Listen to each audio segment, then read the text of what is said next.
Podcast time. Podcast go. Go. Welcome, everyone. Welcome to the Because the World Needs Another podcast. Because as everyone knows, the world totally needs another podcast. So we're here to save the day. Podcast.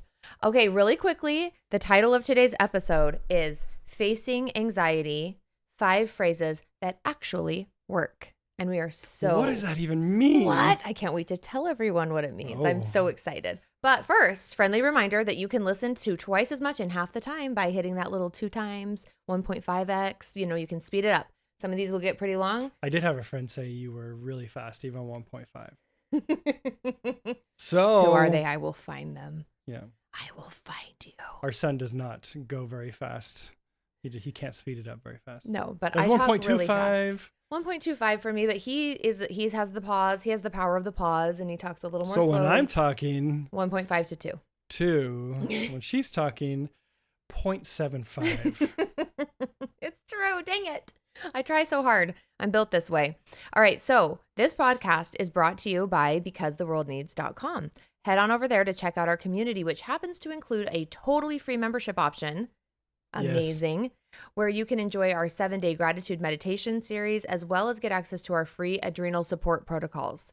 If you find yourself feeling anxious, struggling with sleep, feeling irritable or unsettled, there's a good chance you're dealing with adrenal fatigue, and we have some great all-natural recipes and resources for supporting those adrenals and getting your body back on track. And by the way, that's not us selling you anything, not supplements, there are supplement suggestions, but you can find those wherever. There's nothing in it for us. We just want you to have healthy adrenals. So these are just great Wow. Tips and tricks to help you on your way to get those bad boys up and running right. So, and get your body back on track. So we're also so excited. Last announcement to announce that I'm also featuring my live sound meditation practitioner training online for the very first time. I teach people how to do large group sound bath meditations. I teach them in person, and I've had a lot of requests for me to create an online course so that all of my friends out of state can learn from me specifically. But you can find more details on how to sign up for that at becausetheworldneeds.com. So we're jumping into it. Here we go. Facing anxiety, 5 phrases that actually work. Ooh. Yeah. That sounds good. I'm excited. Yes. And disclaimer, when we say actually work, I'm saying that these actually worked for me, and I was a pretty fiercely chaotic case of anxiety and panic, both, right? Mm-hmm. And these worked for me, and I'm also saying they don't necessarily work the first time you use them, like abracadabra, boom, you're fine, we're all better. We're not talking about that, but what we are talking about is that as you really lean into these, that those of you who deal with anxiety and know, okay, so for those of you who have anxiety, which if you're listening to this episode, you or someone you love probably deals with some pretty severe anxiety. I know and I understand that when you first start trying to alleviate, so I would start doing a breathing exercise, right? I would start feeling my anxiety spike and I'm moving into panic. And then I would go, okay, I'm going to do my box breathing. So breathe in, 2, 3, 4, hold at the top, 2, 3, 4, breathe out, 2, 3, 4. And my brain, intrusive thoughts would start firing. And my brain's like, this isn't working. You're not okay. And then I'm like, it isn't working. And I believe my brain. And then I panic even more. But guess what I do? I abandon the breathing because I've convinced myself it's not working, instead of letting the breathing have its fair moment, letting it have a chance at actually helping me. So I'm not saying that you say these magical phrases one time and poof, anxiety is gone. I'm saying these are phrases and concepts that you can hang on to, and they can help you guide your brain in a different direction, right? And Kyle was the ultimate anxiety coach, completely untrained, completely not ready for what came at him in 2020 when I developed PTSD, or a post-traumatic stress response is a more accurate way of saying it. But when that all came about, the first episode we did. Episode 1 and 2, you can learn more about that. It's a two-parter. It's a 2-parter. It's kind of amazing. What happened to her and us and all of that. And so pretty quickly, out of nowhere, Kyle is suddenly thrust into full support for my chaotic anxiety brain. And our message to you guys today is that your brain it can be trained.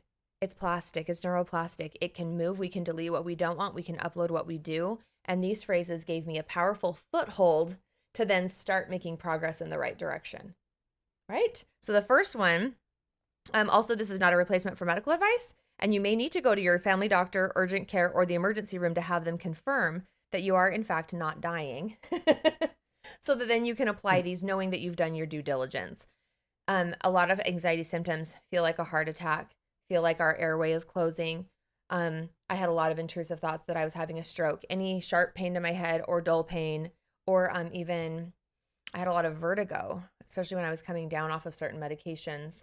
I had a lot of vertigo and brain zaps, and those made me feel like something is very wrong with my brain. And I work with clients now one-on-one, and this is kind of cool. I'm like an anxiety coach now, and I have several clients who I text back and forth. I'll send voice messages. We do eye movement processing sessions to help start neutralizing the anxiety responses in their brain. But Kyle said, why don't we do an episode that you can coach so that you can coach hundreds of people all at once for free? So here we are. That's what this is. So these are also the coaching practices I use with my clients every day. So, but go to your doctor, check with your doctor first, go to the ER if you do feel like you're dying, go have them confirm that you are in fact not dying, and then start using these phrases, right? So the very first one is, drum roll please, it doesn't matter why. Explain why that I didn't exists. do a drum roll. It doesn't matter why. Oh, good job. So many times she would be going through anxiety and spiraling, and she would go down the list, like, because we were trying supplements, we were trying drinks, juicing, multiple things. And all the time she would be like, well, why is this happening? Like, this is just, it would escalate it. And so I don't even know why. Yeah. So I would trigger into panic, and then my brain would become obsessed with, why did this happen? Why? And I was like, did I think a thought? Did I see something on social media? And we did learn our lesson. We were trying to add supplements into our protocols to like support my body and support my adrenals. One at a time. But then but I also had health anxiety. So every time I would take on something new, I had a base level of anxiety about that anyway. But on top of that, then, like I would hear something, I would see something, or guess what? When your adrenals are really dysregulated, or your anxiety brain is really addicted to looping through anxiety traumas for you, it can sometimes spark that for no reason. And so Kyle, many times that's what it was. Yes. And so it was a phrase I just said because it was this constant search of why. And so one day I just said, it doesn't matter why. It doesn't matter why. We're going to use the tools that we've been taught, and let's just go through this process. And so that was something that really helped. It broke the cycle of rumination, because my brain would go to ruminating, trying to find the cause, and he'd say, it doesn't matter why. And then the second one, I have them back to back here, is moving on. Moving on. It doesn't matter why. Moving on. And I loved that. I felt like that was so helpful for me to just, and now, like I said, it's not like a magical phrase where I suddenly know it's perfect, but over time. But it's a phrase that stops it. Yeah, you use, and as you use it more and more, it gets easier to break it and quicker each time. Yeah, it became an anchor, and you catch the cycle more early. So you catch the cycle earlier.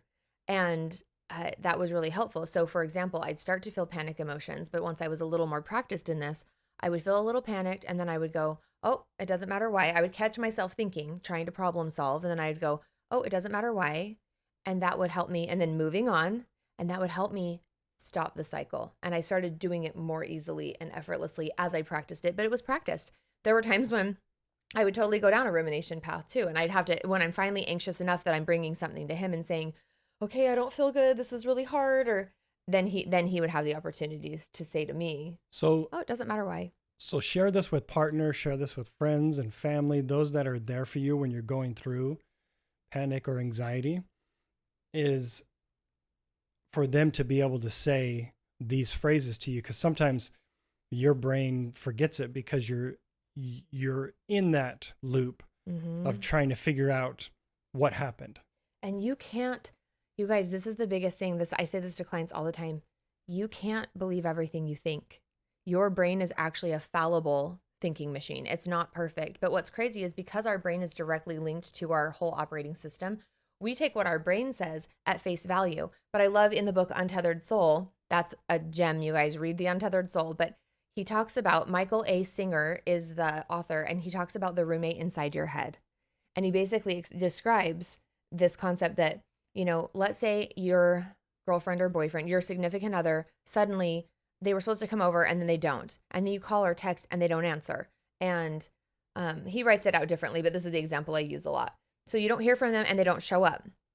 And your roommate, you have this roommate who lives with you, and they say, oh my gosh, he's cheating on you, or she's cheating on you. They don't love you anymore. They're with their partner. They're cheating on you with their new person, and they don't care about you. And they tell you all these horrible stories, and you're just heartbroken and sad and stressed for an hour. You just feel horrible. And then you get a call from your significant other, and they say, hey, I'm so sorry. My phone died and my car broke down and my phone was dead. I just got to a gas station and they let me power up my phone. I'm okay, but now I'm going to take an Uber to your place, whatever. They weren't cheating on you. There isn't someone else. They don't not love you. They had a rough thing happen, but your brain, like this roommate told you all this bad advice. You would never trust that roommate again.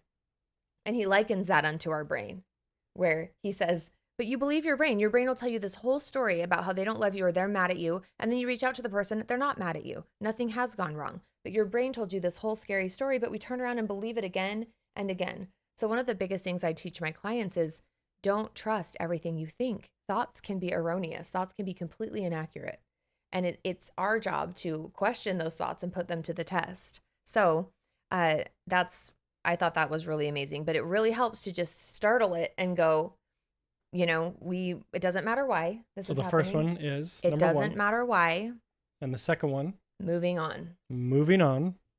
Meaning I'm just going to resume what I was doing. And I also love this. I'll resume what I was doing feeling a little nervous, and that's okay, but I'm not going to think about this anymore, because your brain, and we'll get into it. It's in a few different parts of this, but we'll talk about additional ways of getting your brain to come back into submission of, we're going to pivot.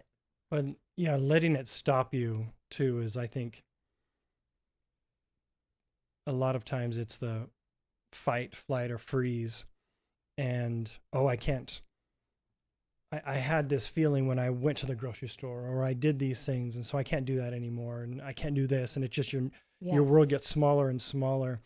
The moving on is, I have to live my life, so even if I'm going to have these feelings, I'm still going to go to the store. I'm still going to do these things. Exposure therapy. So in psychological principles, it's called exposure therapy, where, by the way, so I triggered into my first panic attack that I've ever had in my life when I was getting behind the wheel to go pick my kids up from school.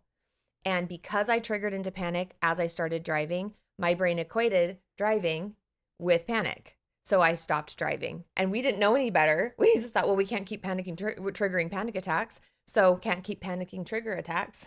Same. Basically what we were doing. But we can't keep triggering this. So I just went into avoidance, but avoidance anchors it. So a lot of you listening know that you've done this. You've gone, I went on a camping trip and I had a panic attack that night in my tent, so I don't go camping anymore. And your world just keeps getting smaller and smaller instead of you're in charge. Your anxiety is not in charge. Anxiety does not get to steer this ship. And now please do this with the help of and coaching and services of a professional. I'm not saying to just suddenly, if you've really backed down to your anxiety where it's running a significant portion of your life, you may want to reach out to a therapist or somebody who can help you to start the process of exposure therapy. But if you feel like, no, this is something, now I'm going to go to the grocery store, fine, or I'm going to start driving again. That's what I had to do. And anxiety can come with me. Anxiety can ride right along with me. Instead of it cornering you, it's something that you can come with me. Yep, come along. And the more you do it, those things, it's sort of like the angry person trying to keep you down, and then finally it will just. Yeah. And that is the perfect transition. That's another thought. It's not even a transition. It goes right along with another one of my notes. I said, I had a racing heart for a long time. I had adrenal damage from a Botox injury. You can catch that in episode 1 and 2, but it damaged my adrenals, and they revved without, like, unprovoked. They revved and would dump adrenaline. And then other times I would spike in cortisol, and I would have a racing heart for hours, like 6 hours. But again, it doesn't matter why is what helped me break that adrenal cortisol cycle, because my adrenals would malfunction, shoot my heart rate up, and I would go, why is my heart racing? Why am I sweating? Why do I have all these adrenal flushes? What did I do? And Kyle just trained me to start saying, it doesn't matter why. Just anyway, moving on. And so one phrase I had to, it just goes along with moving on, but, I guess I'm driving with a racing heart today. I guess I'm taking my kids to the park with a racing heart today. I guess I'm doing phone calls or working with a racing heart today. I guess I'm doing today with shortness of breath. I guess I'm going to there was one part of my panic when it was really high. My face just went numb for like 48 hours. My spine was just tingling, radiating, and my face was just numb. And, and of course my brain went, am I having a stroke? Did this go wrong? And no, I was just having really, really high levels of anxiety. And so I said to myself for those 48 hours, I'm like, and I even had a big speaking event. I was very healed at this point too, but I had like a lot of stress and a resurgence of adrenal function fluctuating. And I literally just said, I'm running an event today with a numb face. I'm speaking at this event to all these women with a numb face today. And I did. And I was totally fine. But it wasn't enjoyable. I didn't love it, but I loved what Kyle said. Anxiety can just come with me. I still have this event to run. I still need to do these things. So anxiety can just come with me. And it's a massive win. As you choose to do this, you will feel it. It's just a win. And you're showing anxiety who's boss. And I know that sounds maybe kind of cheesy, but it's true. So. Well, it's the whole who's really in charge. Yeah. And I think that we'll do a whole episode on that. And you are the awareness that knows it's aware. That you saying that helps me to say to you, you are the awareness that knows it's aware. You should be the awareness that knows it's aware. And I think a lot of times we get caught up in, I am my thoughts. I am my feelings. I am my emotions, where each one of those things are actually three separate things, parts of you, responses of the body, where you're not your thoughts, you are not your feelings, you are not your emotions. You are actually the awareness above all of that can observe all of those things. And whether you call it consciousness, awareness, spirit, whatever you want to call it, energy, light, that's who you really are. You are not these things body. In the body. Your body might be doing these things. Yes. But you are above all these things, and you are in charge of this body. Your body is not in charge of you. And I think a lot of times with anxiety and panic, it's something that you get caught in this loop thinking, this is who I am, and I can't do anything. These bodily sensations become your ultimate reality, right? And it's your whole world. And when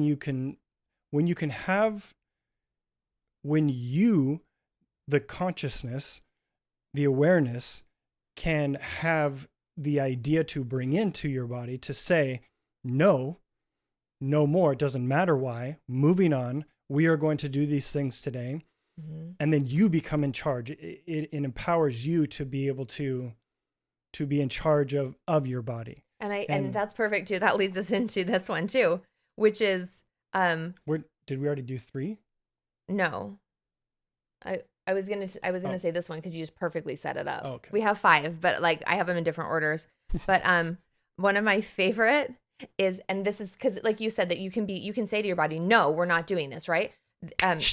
Yeah, and that's what we're gonna talk about that too. But you can become the parent, like you are the witnessing presence. You are so much bigger than this body and what is it experiencing. Now the body hijacks us, and we 100% believe. I'm not trying to shame you or tell you it's all in your head. It's not. It's in your nervous system. It's in your physiology. It's in our cultural conditioning. And when your brain is hijacked, it takes over. Like those thoughts become the ultimate reality. Like when I thought I could not drive, I would have thought you were insane trying to tell me differently. It feels so real. It feels so, and so many times when you first started, it was like, oh, you're safe. There's no bear chasing you. You're safe in the house. And it didn't matter because I'm like, somebody give my body that memo. Cause I was like, yeah, it wasn't, it feels so real. And it is real. Yeah. Well, on the physical plane. Yes. In the sense that Yeah. something is really wrong. Where in reality, you're perfectly safe in your house. There's no, just like the example of, you could be in a high-rise building and think of sharks and have this response, but no sharks are going to come up the elevator and come into your apartment and get you. But you still have those feelings. Your where it body feels can so have real, all of the physical responses of a shark attack in a 40-story building. which it's incredible. Yeah, I don't go into the ocean because of Jaws when I was a child. He's going to work on that too. Let's process that today. Yes, but what I was going to say is you can become, this is a pathway of, you hear about reparenting a lot, right? In like the psychological communities and discussions of, oh, I'm reparenting myself. Some of these phrases help you kind of step in as that higher awareness, and you're the parent in the room, you're the authority in the room. And so that's why I love this one is, we're not doing that right now. Because I would have all of these intrusive thoughts. And now a lot of this, I know a lot of my examples will be around health anxiety because that's what I experienced so acutely. But take this into any form of anxiety, right? Like, I'm worried that I'm not involved, or I'm worried that this group of friends are mad at me, or they're not wanting to include me. I feel ostracized, or I'm worried that I offended, my family member when I said something this way. And, or it can be also with just like anger or frustrated thoughts. Like, I had a really weird thing happen to me a few years ago where this person just pulled some really terrible stuff, and I kept catching my brain, like chewing them out in my head. Have you guys done that before? Where I'm like, and I would tell her this, and I would tell her that. And like, I would just say all these things that she needs to know that this was wrong, and this was rude and weird, and I'm not okay with it, right? And I was doing it in my head, and I can feel, I'm so sensitive now to my body. It's like I could feel my cortisol rising, my blood pressure feeling off, my heart racing. And I'm like, I am poisoning my body with this anger and frustration. For what? I have no intention of speaking to this person. I have no intention. Like, when people act a certain way, I'm like, you just got a one-way ticket out of my life. Have a nice day. Like, people that I can do that with, well, you can do that with anyone. But people that I can easily clean cut, it's like, oh no, you're toxic. Bye. But in my head, I wasn't letting it go. So I on repeat would say, we're not doing that right now. And then I would just keep on cleaning my house. I'm wiping down my bathroom, and I'm like, well, she should have done this. And I'm so mad. And I'm like, oh, we're not doing that right now. Anytime I caught myself. But then with anxiety, it was so powerful as well, where I'd start going down the trail of, I'm worried about this or scared about that. Oh, we're not doing that right now. And so it's a really powerful. So that's number 3. We're not doing that right now. And with love. And by the way, I love to personify my anxiety. Right? And it's not mine, but the anxiety, it's also good not to claim it. The anxiety I am experiencing anxiety. You don't own anxiety. And we also don't want anxiety to own you. Yeah. You are not anxious. There is. You're experiencing anxiety. Yes. It's an experience and something in your body that is happening. Yes. As a response. But we don't want to, the ego wants to attach and identify itself like, oh, I'm a very anxious person. No, I'm a person who's experiencing anxiety. And someday down the road, I may have tools that help me experience this much less often. And guess what else? It's also healthy and natural and normal to experience a certain amount of anxiety. It is. Yeah. And that's why it's important to have tools to be able to help with those feelings, with those emotions when they come up. And Absolutely. The thoughts. Like, thoughts, feelings, and emotions are all together, but they're 3 separate things that, but if you can step back and observe it and realize what's happening, that's when you get your power back. Yeah. And so by personifying, when I say personify your brain, when it's experiencing anxiety, I'm the parent in the room. So then when my brain is going, well, I'm a dog with a bone and I just want to circle on this, I go, we're not doing that right now. And I'm saying it, I like a little bit of humor. Like kind of condescending, like, we're not doing that right now. We're not doing that right now. Also, still not doing that right now. I heard somebody talk about, they named it. Like, Phil is here again. Like, Phyllis. Oh, Patricia. Patricia, we're not doing that right now. Patricia, knock it off. Where it's like an alter ego of like, nope. We're not doing that. Stay out of my fruit basket, Janet. Yes. Janet? Patricia? Not right now. But also, no, but it's very helpful to me to personify it in a childlike way. Because truly, when we're very, very scared, I feel like being fearful is a childlike emotion. And it helps me bring compassion. I'm not judging myself for feeling anxious. I'm not hateful and no, stop it. It's all, we're not doing that right now. I know that we love that loop. I know that our neural pathways, we've really blazed a really thick path that we just want to walk that path in a circle again. But we're all done. We're going to stay off that path. We're going to let those branches and weeds, and we're going to let everything grow over so that path can heal a little bit. And we're forging a new path. I like that phrase too. I'm forging a new path. But I love, we're not doing that right now because it's gentle, it's accepting, And by the way, speaking of being the observer and helping you make the distinction between being your thoughts and not, on becausetheworldneeds.com, in our free membership, when you sign up for the free membership, we have a really great meditation track called Getting Out of the Machine. And that also comes in your free membership. And it's a free audio that I wrote to help people. And it's like 9 minutes. So people struggling with anxiety, it's a really great 9-minute meditation you can put in your ears and take yourself through the process of recognizing that your thoughts are one thing. You are the presence and witnessing observer. And it takes you through a really great visual to help you make that distinction and bring you back to yourself. Coming home to yourself is a big thing that we like to talk about too. So, and then also with We're Not Doing That Right Now, Kyle, if you noticed a little earlier, he went, shh. For those of you who've watched Cesar Millan, okay, and I have so many clients who are 20 and 30, and they have no idea what the dog whisperer is, by the way. Know who Cesar Millan is? It's devastating, I know. For those of you who are over 35. He's like magic. 35, he's amazing. So the dog whisperer was an amazing reality TV show, and Cesar Millan is incredible, and he's training really difficult, hard to handle dogs. And did we make sure this is recording? For sure. Like recording what? The camera. Didn't you push record? I did. Just want to make sure because I just had an intrusive thought. The intrusive thought one. Is it recording? It's at the top. Okay. Hi. Sorry, everyone. We're not going to edit this. So. Okay. Like I was like, I just had that thought and I'm like, I'm not going to be able to focus. We're not doing that right now. We're not doing that right now. But I actually did. But I'm like, what if that's like an actual realization that I want to know if we've already recorded 30 minutes of a podcast on accident that hasn't been recorded. So anyway, Cesar Millan, intrusive thoughts 1. Cesar Millan is amazing. And so, but one thing he does, okay, so when he works with a dog, he said that the sound, he would bite the dog with his hand, like, sometimes. But sometimes he would just snap and say, go, because he said that sound doesn't exist anywhere in dog culture. Like dogs don't hear the sound. So that sound startles them and they go, and it brings them back into the present moment and makes them focus when they're getting like aggressive. Yeah. Yeah. It's like a switch in their brain of like breaking. It startles them out of whatever they're about to do. What is that sound? Yeah. And so I always thought, when I was healing my brain from chronic anxiety, I would go to my brain too. When I would have these intrusive thoughts, I'd go, we're not doing that right now. And so I love that visual though, of me just getting my brain back in line. I don't need to make an enemy of my brain, your body, your nervous system.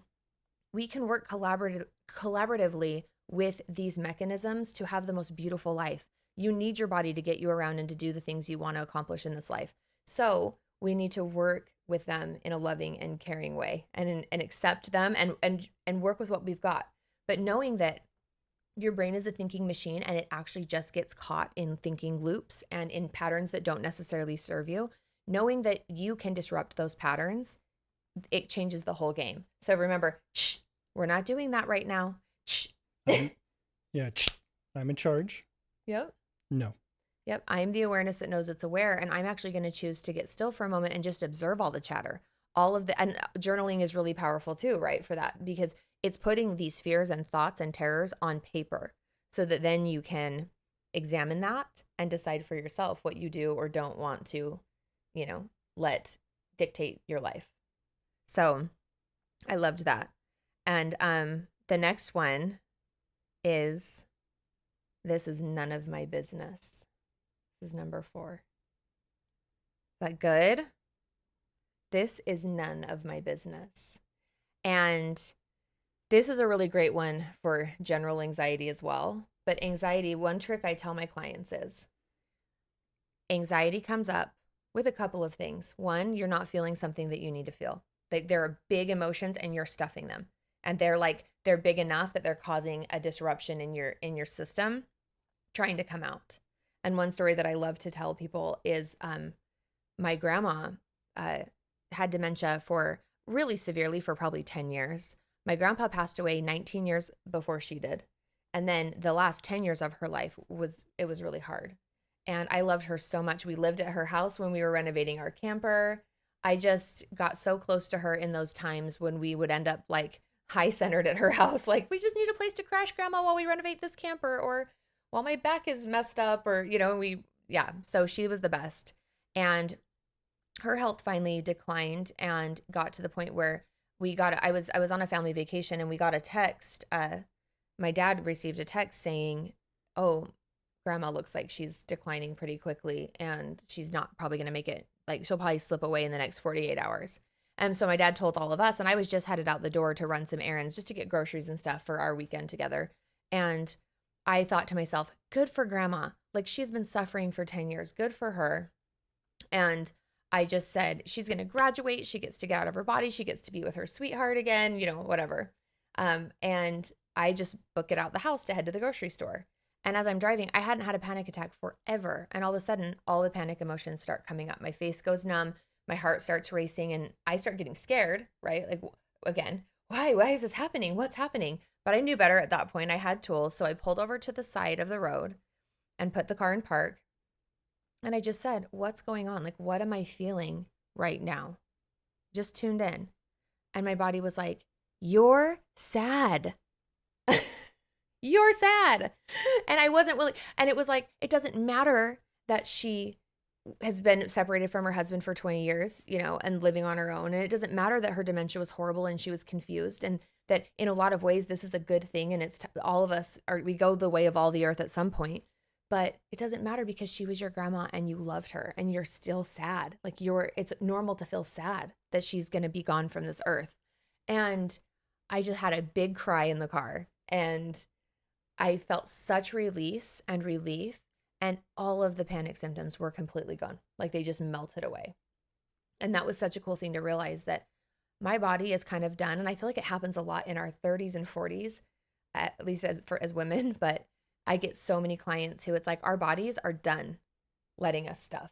They're like, we're stuffed all the way to the top and you're not stuffing any more feelings. So yeah, it's going to come out as anxiety. It's going to come out as panic. And I'm not oversimplifying that. That's one of the ways anxiety can come up. Okay. So that's one, is when we're not wanting to feel something.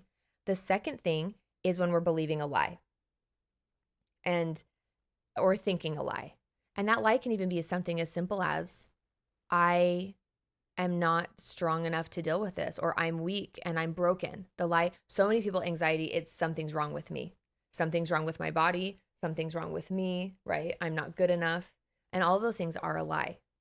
And so sometimes when I'm having experiencing anxiety, I think, what lie am I believing? Like, what feeling needs to be felt, or what lie am I believing? So sometimes just ask, what's the lie, right? The third one is, what am I trying to control that is outside of my control? Okay, so those are the three. What am I refusing to feel? What is the lie? What am I trying to control that's outside? And I have this great quote from Epictetus from his discourses. Tennyson and I in homeschool are studying Stoicism, which I'm loving. So you guys will probably hear a lot of Stoicism concepts and thoughts here, but I love this from Epictetus. He says, "The chief task in life is simply this, to identify and separate matters so that I can clearly say to myself which are externals not under my control and which have to do with the choices I actually control." So what is inside my circle of control and what is outside?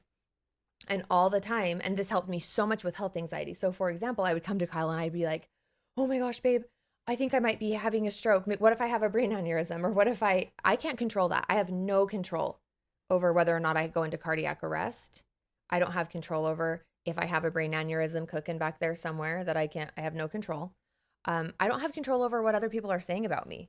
If I am friends with a group of girls who actually aren't good and loyal friends to me, I can't control what they're saying outside of my presence, right? Or how they feel about me, what they think or feel about me. I have no control over that.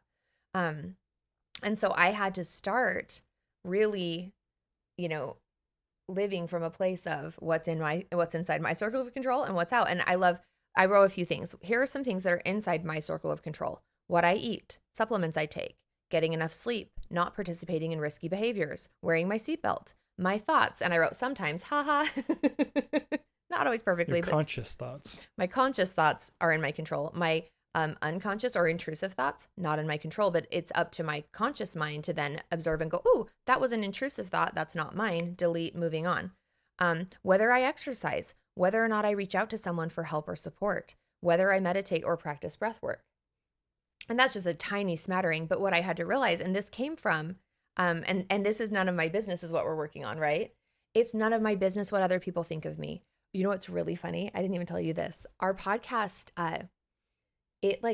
our YouTube malfunctioned, and I was I was pulling some of the show notes and stuff from our episode 3, and all of a sudden I saw that we had 1,400 comments, and I was like, what? And one of them was like, this guy's a jerk. And I was like, oh, my husband, Kyle? And they were like, he's a jerk. I don't buy this crap. This is a bunch of da-da-da. And I was like, what is happening? And then as I read the comments, I'm like, this is not talking about our episode.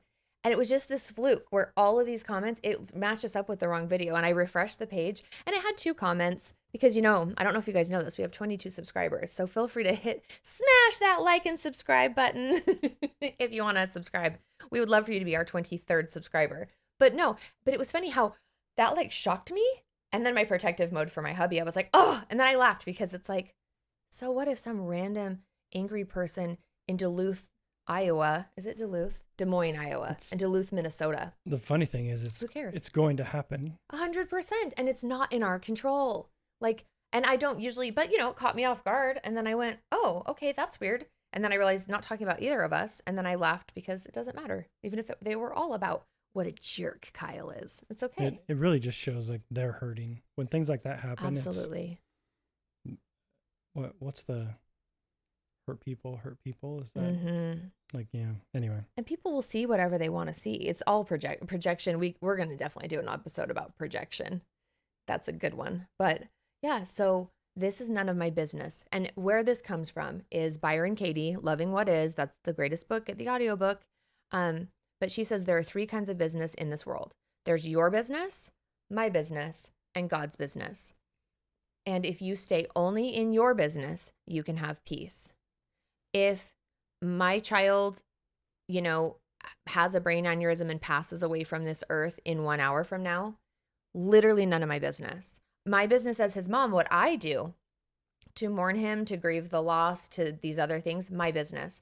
The fact that it happened, God's business, because that's not within my control, right? If a plane falls out of the sky, God's business.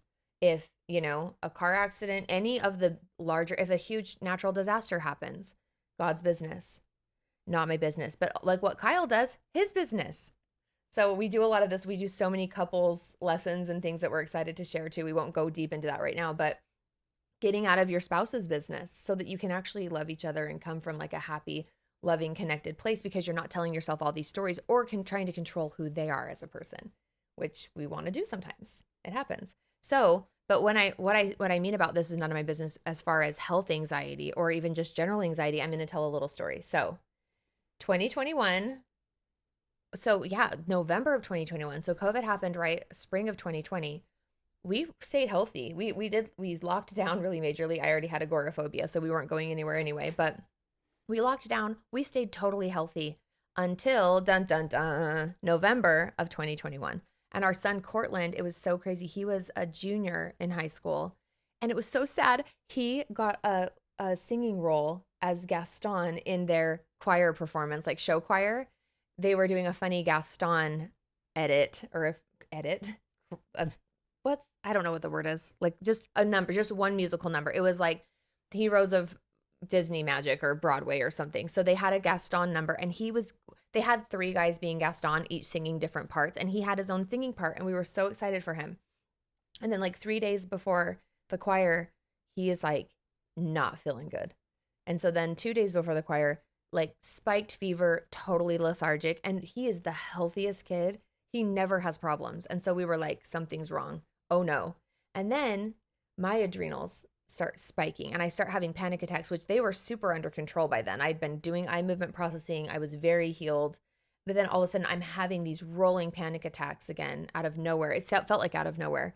But we realized that viruses, and especially COVID, I don't know if you guys know this, but they've now found a direct correlation with it attacking the adrenals and getting the adrenals on heightened alert. So panic and anxiety are after effects of COVID now sometimes too. So that's an interesting thing to note. And it's very validating for those of you who got COVID and then you don't know why you've had anxiety ever since. It's because it can cause problems with the adrenals, which then can cause anxiety. So my first symptom of COVID was panic attacks. And then for Cortland, he was just down and out. And then all of a sudden, Kyle and I are both like, I had panic attacks, but then I started having a really bad throat. Do you remember what your first symptoms were? I guess it doesn't matter, but we both got taken out. So he's quarantined in the guest room. I'm in our master bedroom. Cortland is in his room. Tennyson, our 9-year-old, he lost sense of smell for like 20 hours and then was good. Dang it all to heck, the little kids, which I'm thrilled. I was so happy that he was okay. But anyway, yeah, we just were all surviving in the house.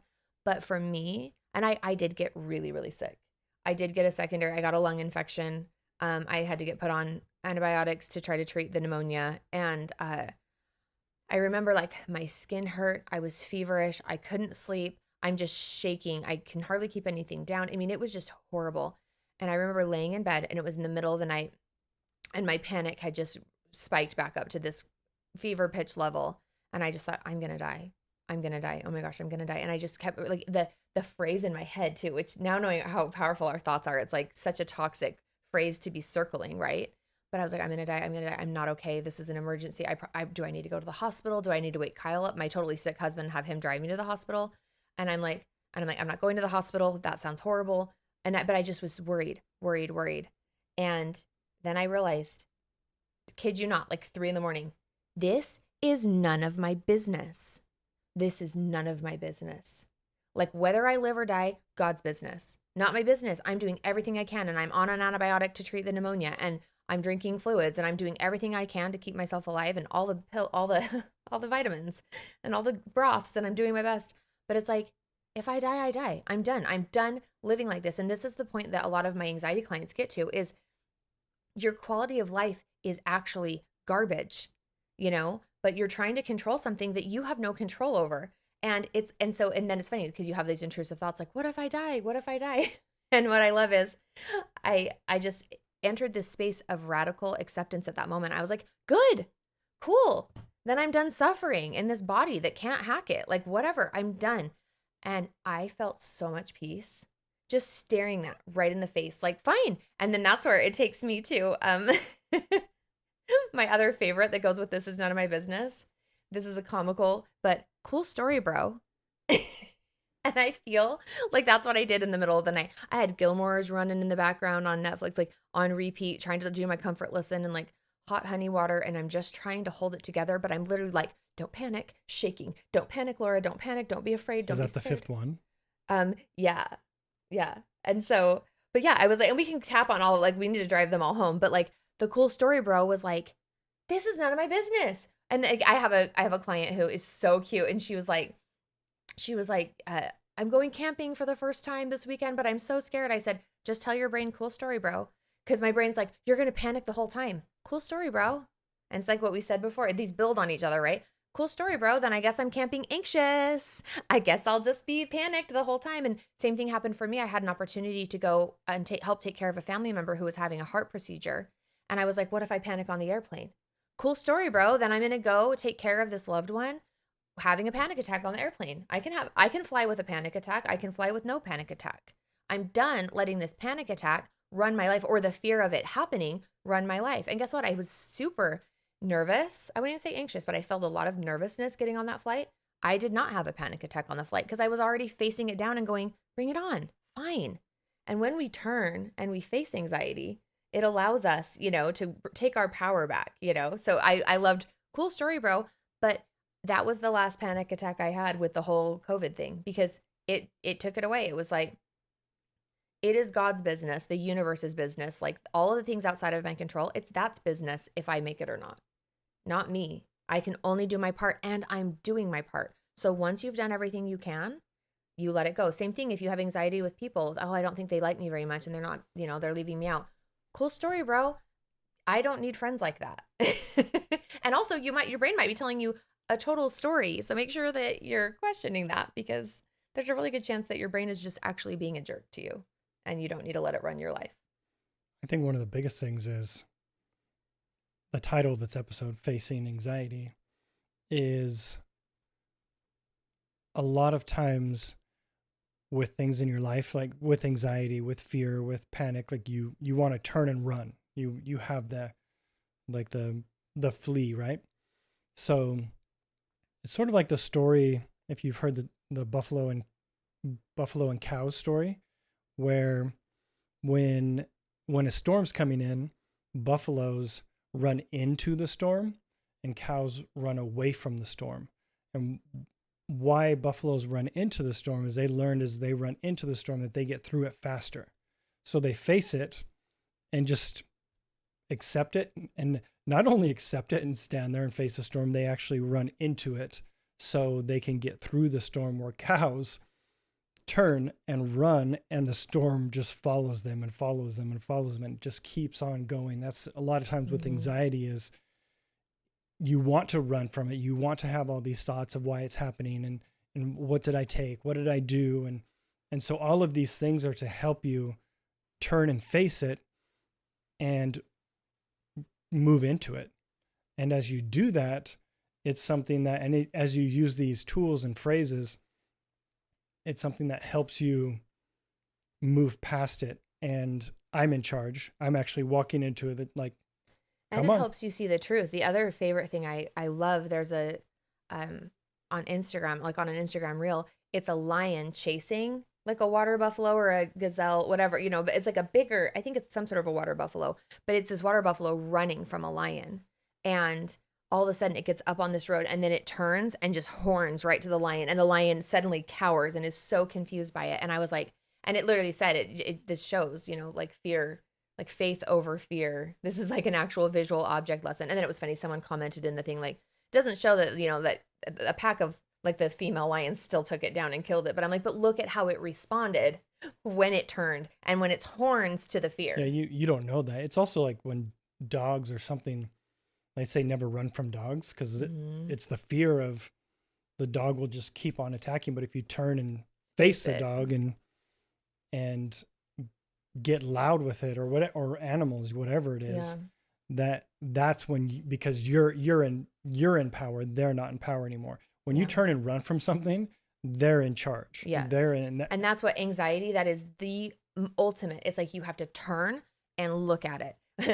Would you just look at it? Look at it. Would you look at that? Would you look at that? Just look at it. I bet and you I say told that them with just anxiety. to look at it. I know. I love that comedian. If you don't know, just put "look at it" in your search bar of YouTube and you will find some good comedy, cheesy, funny comedy. But I say that to my clients too. It's looking at it. It's turning and facing it. Not only facing it, but shining a light. And when you shine a flashlight on that fear, it is not the same thing that you were running from. It is so much smaller and different. And if you take a pen to that fear, put that fear on paper so you can look at it and get it out of your brain. Like, Byron Katie also says, all war should be on paper. War in our mind becomes so real, like our fight with this other person and this, angsty stuff we're feeling. But you get it on paper and you start to have power over that thing. So I would also just journal. I'm afraid I'm never going to get better. I can't keep living like this. I hate my life. I'm afraid. And there were times when I'd wake up in the morning with such high anxiety that I'm like, I hate my life. I hate my life. I hate this. I hate this. I hate this. I hate that. I would just repeat it again and again.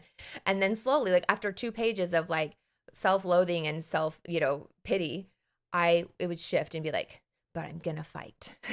But I can do this. I don't like it, but I'm going to do this. And then the other side of that is going to the things you are grateful for. Mm-hmm. Like as soon as you can, because I know it's hard a lot of times with anxiety and panic to actually start thinking of those things. But as you focus on the things you are grateful for, those that are supporting you through anxiety, panic, the comfort of your bed, the whatever it is, the shower, the bath. And that's what I did a lot too. That helped me a lot, where I was so anxious, but I'm like, I have a husband who's taking care of me.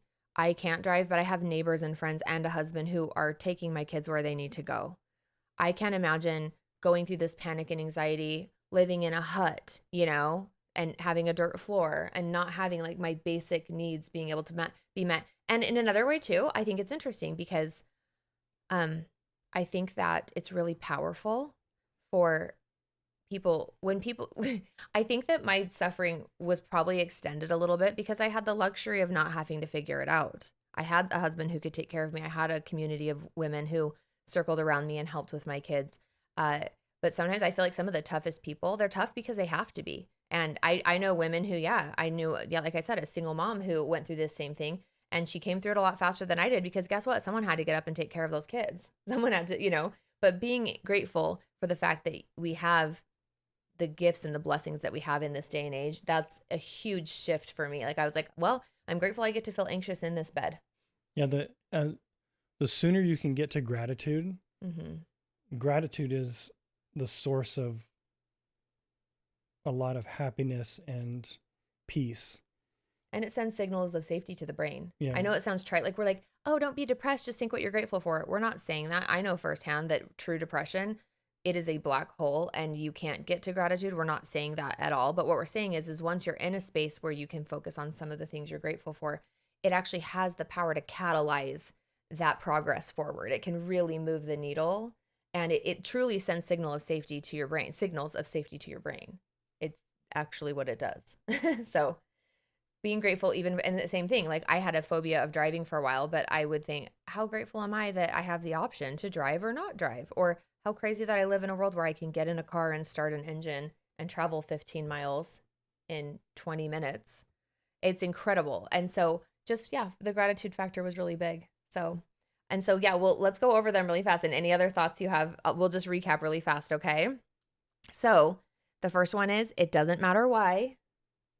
And then moving on.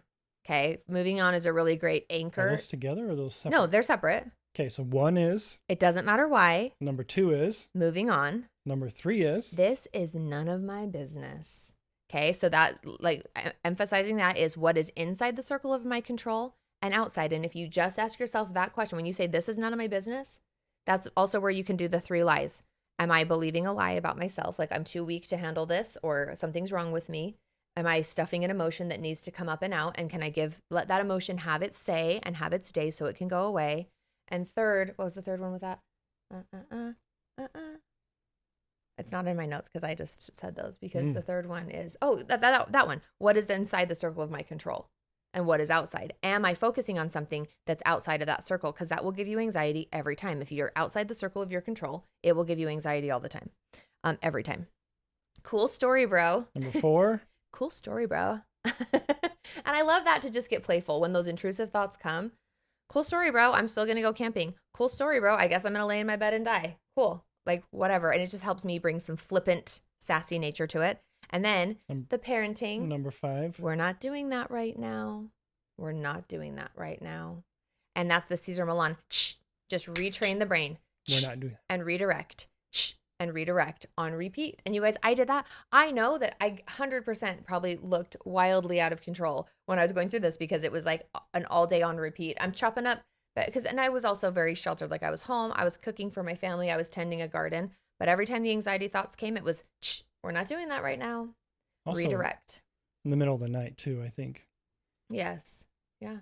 And I did move my body. I loved yoga and meditation, and even singing. Singing is really powerful, by the way. Singing releases serotonin and dopamine. Singing actually vibrates. If you are talking or singing and you put your hand over your vocal cords right here, there is so much vibration happening, and that vibration is very soothing to the nervous system.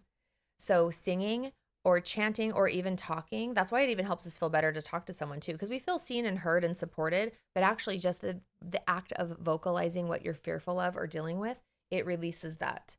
And humming meditation is another really cool. Just plug your ears and hum as long as your air will as long as your lungs will support it. Take another deep breath and keep humming. And then after doing that for about a minute straight, just go to stillness, like unplug your ears and sit still, and it just tunes your body. So in the middle of the night when I would have anxiety or even insomnia, I'm 43. I'm having the perimenopause stuff pretty strong these days. If you will just move your body, get up and do some stretches and some yoga or humming or singing, really, really powerful. So good. And then, cool story, bro. Cool story, bro. Cool story, bro. I'm just going to live my life. Cool story, bro. And then the last one is, we already did it. Yep, we're not doing that right now. And I love the by the way. I really did do it to me. And I'm a feisty, little spicy one a little bit. I'm healing that a lot, so I'm not as spicy as I used to be. But when my brain wants to get really analytical and argumentative, I do that too. I'm like, also, we're not doing that right now. Bonus one that we had talked about is I'm in charge. Mm-hmm. I'm in charge. And you are the awareness that knows you're aware. And that awareness is what's in charge. Do not let the roommate inside your head burn down your social life and everything else in its path. Like, you step into the power of I'm in charge and I'm the awareness that knows it's aware, and start running the body's systems from that awareness. And meditation is how we do that. So finally, just that reminder, at becausetheworldneeds.com, we have a bunch of in your free membership. We have we have Getting Out of the Machine and another free thing, plus the 7-day gratitude program. So that's a really powerful way to start resetting your brain, your nervous system. Meditation works because meditation is helping you plug in to that awareness that knows it's aware, allowing that awareness to start running the system instead of letting the system run you. So we love you guys. Check out becausetheworldneeds.com. Put 8 in the comments if you got this far. 8. Nobody did it on our last one. Two people messaged me. 8? Uh-huh. Oh, not in the YouTube comments. No, they messaged me privately because they're probably listening on a different platform. So yeah, YouTube people, send us 8. I'm going to start doing giveaways. When I see 8, I'm going to just send them like a free meditation. Wow. So 8. We love you guys. See you next time. Peace.